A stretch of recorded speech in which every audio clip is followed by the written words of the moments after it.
আজ মহালয়া, পিতৃপক্ষের শেষ এবং মাতৃপক্ষের সূচনা। এই মুহূর্তে আমরা আছি দক্ষিণ চব্বিশ পরগনার বারুইপুর সদাব্রত ঘাট। সেই ঘাটে একেবারে সূর্য উদয়ের সাথে সাথে হাজারে হাজারে মানুষ আসছেন এবং তাদের যে পূর্বপুরুষ, এই পূর্বপুরুষদের পিতৃ তর্পণ করছেন। এই যে সদাব্রত ঘাট, সদাব্রত ঘাটে কিন্তু হাজারে হাজারে মানুষ আসছেন এবং এই যে পিতৃতর্পণ প্রথা, সেই ধর্ম মেনে, রীতিনীতি মেনে, ব্রাহ্মণ দিয়ে এখানে কিন্তু পিতৃতর্পণ চলছে। এবং প্রতি বছরের মতো এবছরেও কিন্তু যথেষ্ট পরিমাণে প্রশাসনিক যে তৎপরতা, সেই প্রশাসনিক তৎপরতা কিন্তু চোখে পড়েছে। একাধিক প্রশাসনিক আধিকারিক থেকে আরম্ভ করে সিভিক ভলেন্টিয়ার এই ঘাটে মজুদ রাখা হয়েছে প্রশাসনের তরফ থেকে, যাতে কোনো অপ্রীতিকর ঘটনা না ঘটে। এবং সকাল থেকেই কিন্তু এখনো পর্যন্ত বারুইপুর এই যে সদাব্রত ঘাট, সেই সদাব্রত ঘাটে পিতৃতর্পণ করছেন সাধারণ মানুষ, অগণিত মানুষ। তারা কিন্তু সুস্থভাবে স্বাভাবিক পরিস্থিতিতেই কিন্তু তারা পিতৃতর্পণ করছেন এবং যথেষ্ট খুশি এলাকাবাসী। মহালয়া বাঙালির অন্যতম আবেগের দিন। আশ্বিন মাসের কৃষ্ণপক্ষের শেষ দিনে ভোরের আলো ফুটতে না ফুটতেই গঙ্গার ঘাট জেগে ওঠে অর্ঘ্য ও মন্ত্র উচ্চারণে। ধুতি চাদর পরে উপস্থিত হন পুরোহিতেরা, আর সাধারণ মানুষ নাভি জলে দাঁড়িয়ে পূর্বপুরুষের উদ্দেশ্যে জলদান করে। তর্পণের অর্থই তৃপ্তি দেওয়া।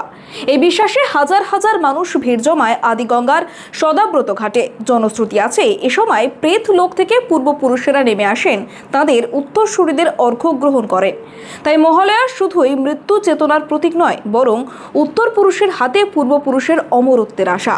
বারুইপুর পৌরসভার অন্তর্গত আদিগঙ্গার ঘাটে ভোর থেকেই ভিড় উপচে পড়ে। ঘাটের বাতাস ভরে ওঠে বীরেন্দ্র কৃষ্ণ ভদ্রের কণ্ঠে মহিষাসুর মর্দিনীর মহাকাব্যিক বাণীতে। একটি প্রজন্ম যেখানে রেডিওতে শোনে সেই চেনা ধ্বনি, আরেক প্রজন্ম যেখানে গঙ্গার ঘাটে দাঁড়িয়ে নিজের হাতে তর্পণ করে। ঢেউয়ের স্রোতের সঙ্গে সঙ্গে মিলেমিশে যায় মন্ত্রোচ্চারণ ও শঙ্খধ্বনি। সবাইকে নমস্কার জানাই। সদাব্রত ঘাট বারুইপুরের খুব অত্যন্ত পূর্ণ ভূমি এটা। শ্রী চৈতন্য মহাপ্রভুর পূর্ণভূমি, মা গঙ্গা দেবীর আদিগঙ্গা হিসাবে এই জায়গা পরিচিত। এই জায়গায় কয়েক হাজার মানুষ তারা পিতৃতর্পণ করতে এবং পরম গুরুদেবদের তর্পণ করতে, মাতৃতর্পণ করতে আসেন। যারা এসছেন আমি সবাইকে নমস্কার জানাই। আজকে শুভ মহালয়া, আজকে সবাইকে শুভ মহালয়া জানাই। এবং পিতৃপক্ষ পার করে আজকে মাতৃপক্ষের আগমন হয়েছে, মা আসছে। আমি সবাইকে নমস্কার প্রণাম জানাই। আমি আমার পিতৃতর্পণ করতে এসেছিলাম।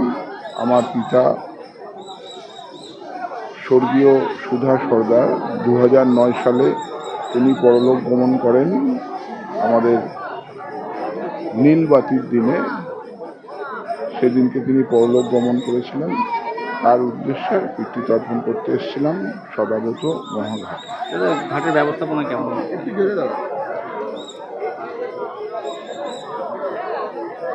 পুলিশ প্রশাসন আছে সকাল থেকে দেখলাম। পুলিশ প্রশাসন আছে। পুলিশ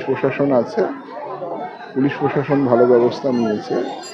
অনেক সংবাদপত্র আছে। প্রচুর সদাব্রত ঘাটে প্রচুর মানুষ এসছে, প্রতি বছরই আসে। প্রচুর মানুষ এসে তারা এই পবিত্র পূর্ণভূমিতে তারা তর্পণ করেন তাদের পরম গুরুদেবদের উদ্দেশ্যে, পরম আত্মীয়দের উদ্দেশ্যে তর্পণ করেন। এবছরও করেছেন। বারুইপুর থেকে জাহিদ মিশ্রের রিপোর্ট, ডিএন নিউজ বাংলা।